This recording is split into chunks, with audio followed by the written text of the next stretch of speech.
Uh, Third time recording this first one, 9 minutes, second one, 7 minutes. Let's get this to 5. 4.25, f of x equals 2x squared minus 3.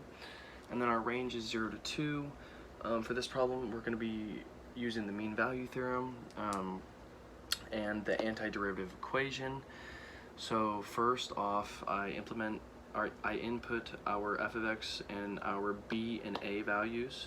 So our a and b values into the mean value theorem, and so I end up getting integral 2 between 0 parentheses 2x squared minus 3 d of x. This is antiderivative d of x, not derivative d of x, and then equals 2c squared minus 3. 2c squared minus 3 is just f into c, so you're just inputting c for x into the f of x equation, and then it's just b minus 0, or b minus a right here, which is 2 minus 0. And then we distribute, so since the integral applies to 2x squared minus 3, we're going to want to separate those to make it easier for us to use the antiderivative equation. And then we just distribute the 2c squared minus 3 to the 2 minus 0 over there, and we end up getting 4c squared minus 6, which just brings down. I keep bringing it down for a while.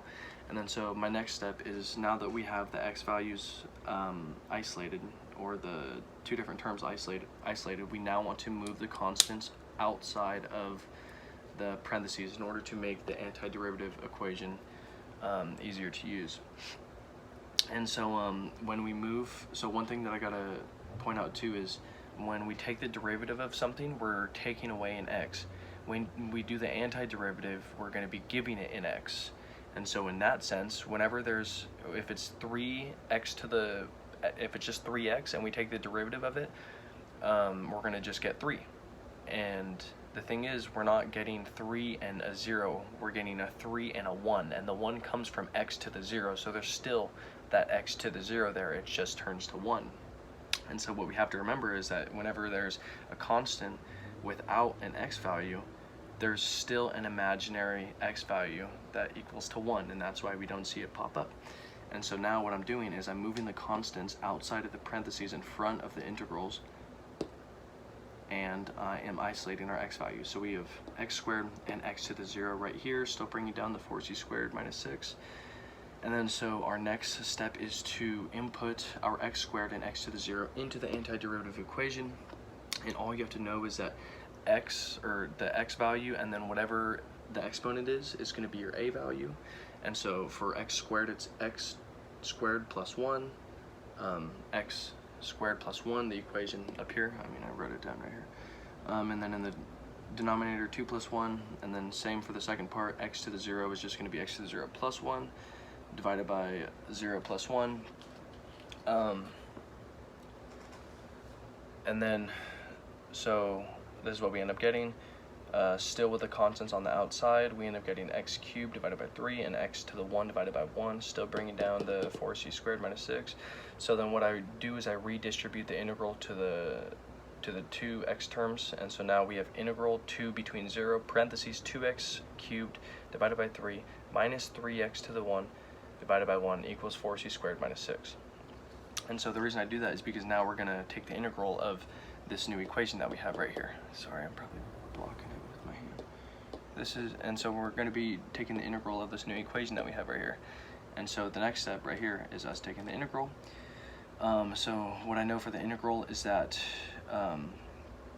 you take the numbers, well, b and a, because this is a b and this is an a, and you keep them in the same position, b up top, a down below. And now we have to input this b and this a value into this entire equation separately, and then subtract them, and yeah. And then so I do that here. Sorry, I just was thinking that I forgot a step. And so I do that here. First I do it with the b value, because it's always b minus a. So first I do the b value, and then I do the a value. And so it's literally just 2 implemented into this entire equation for x, and then 0 implemented into this entire equation for x as well. And then still bringing over the 4c squared minus 6. Oh, I'm at 5 minutes. And then so just doing algebra here, you simplify down eventually until you get rid of the brackets, and then you just solve for c. So that's what I do right here. I start solving for c. I divide by 2 on both sides. The 2's simplify down to 1/3. Then I multiply by 3 on both sides. Then I have to distribute the 3 to this entire equation. So then it turns to 6c squared minus 9 equals -1. And I got the -1 because I multiplied by 3 on both sides, and it just resulted, or it simplified down to -1. And so we're going to bring this over here. Our -1 equals 6c squared minus 9, just adding 9 to both sides. And then you get 6c squared equals 8, divide by 6 on both sides. You can simplify 8 over 6 to 4 over 3, and then all you do is take the square root of both sides. And since we're trying to find a value that is in between this 0 and 2, we need to actually solve for c. And so that's what I did right here.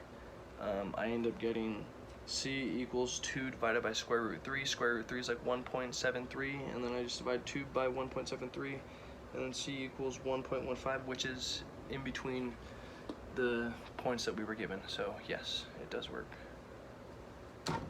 Thank you.